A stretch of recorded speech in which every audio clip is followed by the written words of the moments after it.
May the words of my mouth and the meditation of our hearts be pleasing to you, O Lord, our rock and our Redeemer. Amen.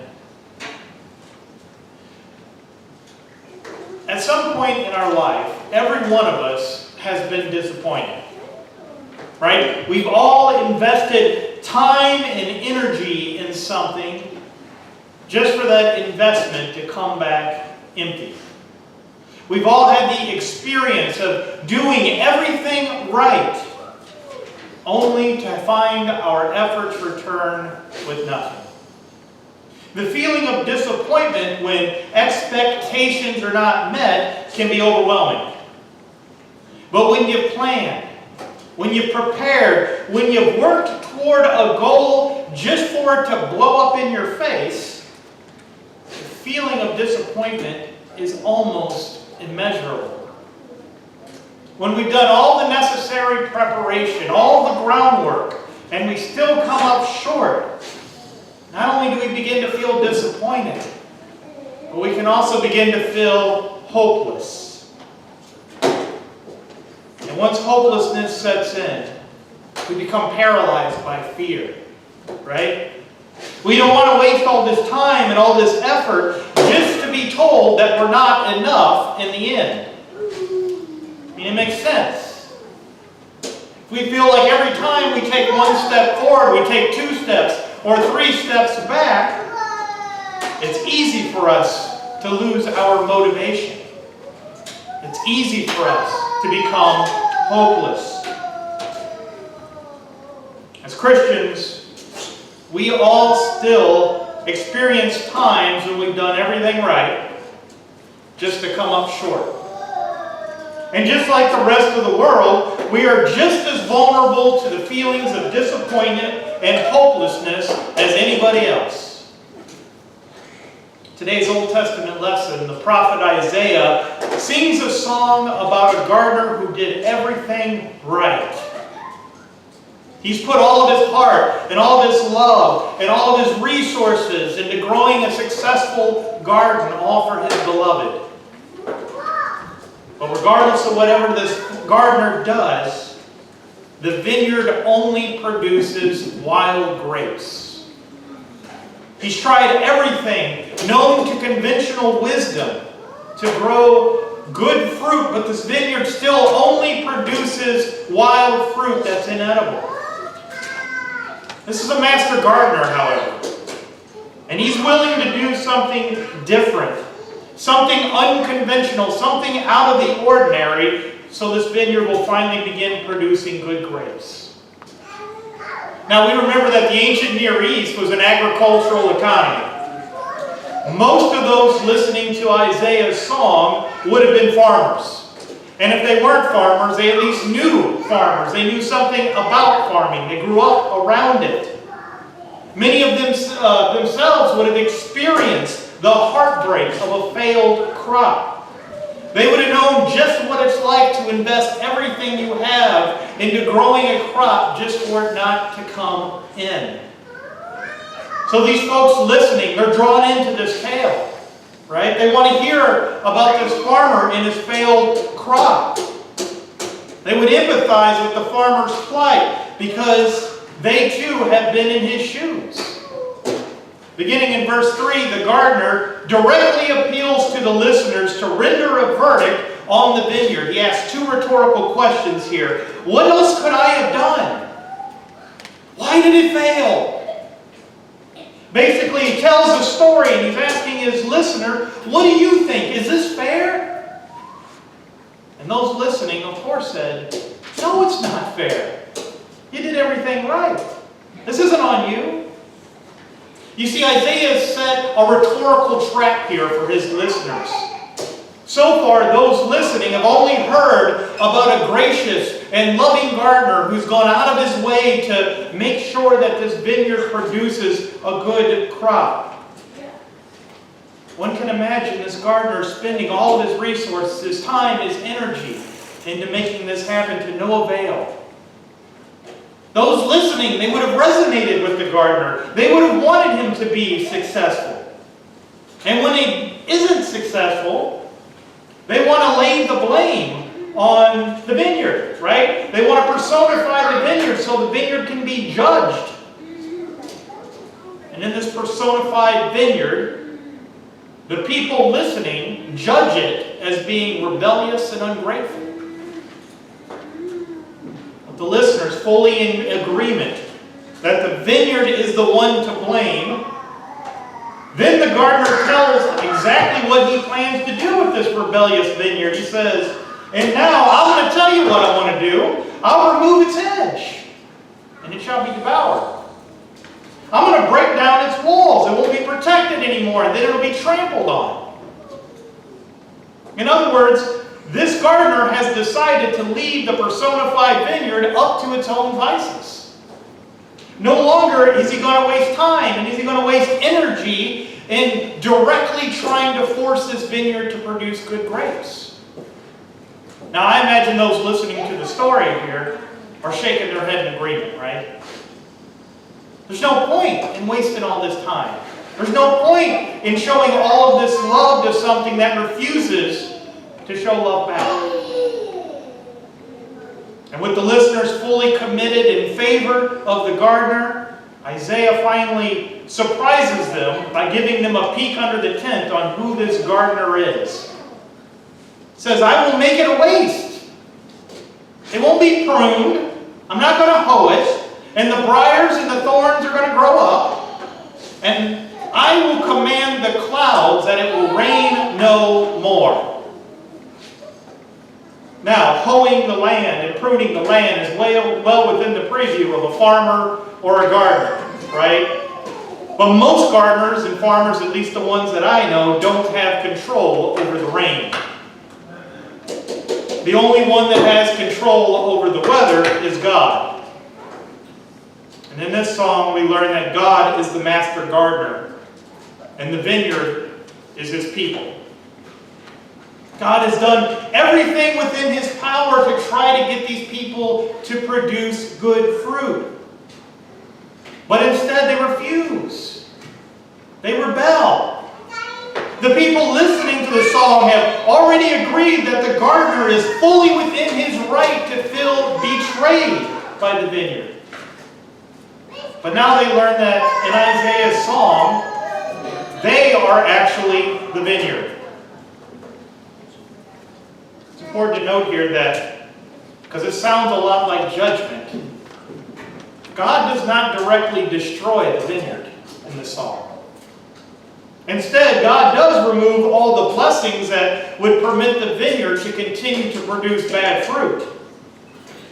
Essentially, God's saying, I'm no longer going to provide the vineyard with all of these blessings if it insists upon using these blessings to produce something rotten.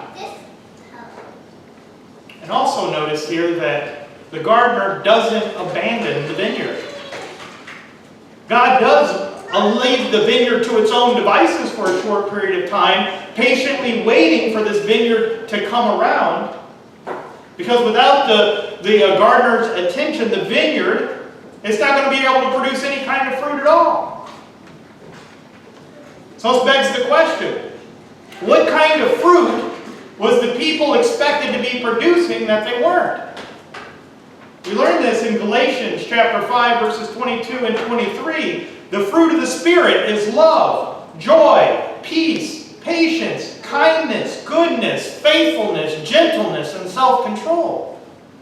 What were the people producing as we read through the book of Isaiah? They were producing hate, sorrow, warfare, impatience, self-centeredness, evilness, faithlessness, and unrestraint. And as a result of continuing to produce this bad fruit, Isaiah says that God will withhold blessing until they repent and they turn back to God. God is not going to continue to rain blessings upon these people if they insist upon only producing fruit that brings harm to each other in creation.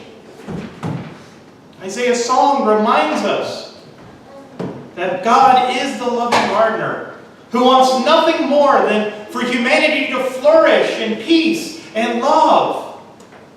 But if humanity insists upon a path of violence and oppression, that is, taking God-given blessings and using those blessings as instruments of suffering, God will cease to provide the blessings.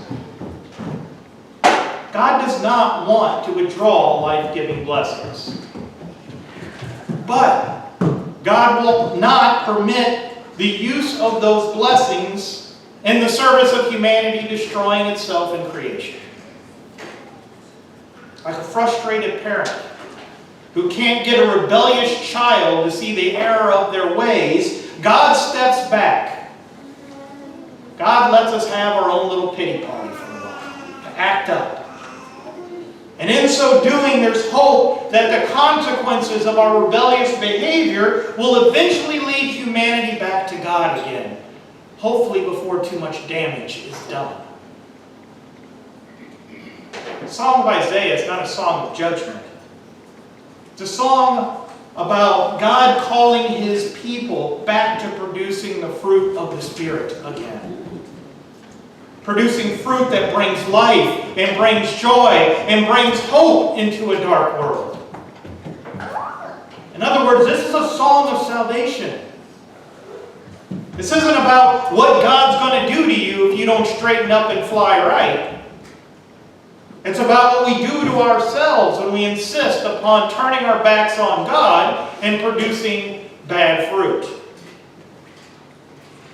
In Isaiah's song, we can take hope. And we can have promise that the Master Gardener is never going to abandon us. He'll never abandon us because of who we belong to. This comes back to John chapter 17. Jesus prays to God. He says, I have revealed your name to the people you gave me in the world. They are yours, but you have given them to me. And they have kept your word. Yes, the vineyard does belong to the master gardener, but the gardener has given this vineyard to his beloved Son. The vineyard will never be abandoned because it belongs to the gardener's beloved who has paid dearly to ensure the vineyard's saved. Famous preacher Charles Spurgeon said the following about the Song of Isaiah. He says, thrones and briars were by nature all our growth. But Jesus bought us with a price and hedged us about and set us apart for Him. Then He planted and He cultivated us. All within us that can produce good fruit is because of His creating, His tending, and His preserving. So that if we are vineyards at all, we are Christ's vineyards. Isaiah's song is a foretaste of the love of the gardener who is willing to go through extraordinary lengths to save the vineyard. So we can take hope in all situations. Even in times when we feel like nothing's going our way. We can take hope because of not just who we are, but whose we are. We belong to God, the Creator. We've been redeemed by Christ. We are being sustained by the Holy Spirit. That is who we are. That is who we belong to. This knowledge of whose we are should inspire us. And it should challenge us to always keep moving forward. Even when we've done everything right and it's blowing up in our face, we can keep moving forward because we have hope and we have faith in this master gardener. Nothing was going the gardener's way. No matter what he did, the vineyard refused to produce a good harvest. But he didn't give up.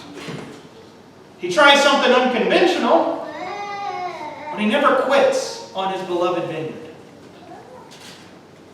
You know, the 7 deadliest words in any organization, especially the church, is we've never done it that way before. There's an ingrained fear, right, in trying something new. Why is that? I think it's for two reasons, at least that come to my mind. One, we're afraid we're going to fail, and then we're going to feel hopeless, and then we get paralyzed by that fear, and we don't want to try anything else. That's one. I think it's also because we fear that it might succeed. Right? We try something new, and it's successful, and it works, and then we're actually going to have to give up on the way we've always done things, the way that's so comfortable that we love doing so much. It's fearful, and it's frightening for us to do that. But Isaiah's song calls us to remember that we belong to the Master Gardener who never quits, who gives us blessings that we need to be fruitful, who's always lovingly pruning us and shaping us and preparing us to be like Christ. Isaiah's song of hope, it calls us to faith, you see. Faith that even in times of disappointment and hopelessness, we can still count on the loving gardener who's always eager and willing to rain down the blessings upon us that we need to thrive. Even in seasons when it seems like all we can produce is thorns and bristles and wild grapes, we maintain our hope and our faith because of that love. Keep the faith because we trust in the Master Gardener who has gone through extraordinary lengths to care for his vineyard. We keep the faith because we belong to Christ, who has given everything to ensure our salvation. We keep the faith even in a season of wild grapes, thorns, and bristles because of who we belong to. We belong to the Master Gardener. And in his care we will always be loved. And we will always have hope.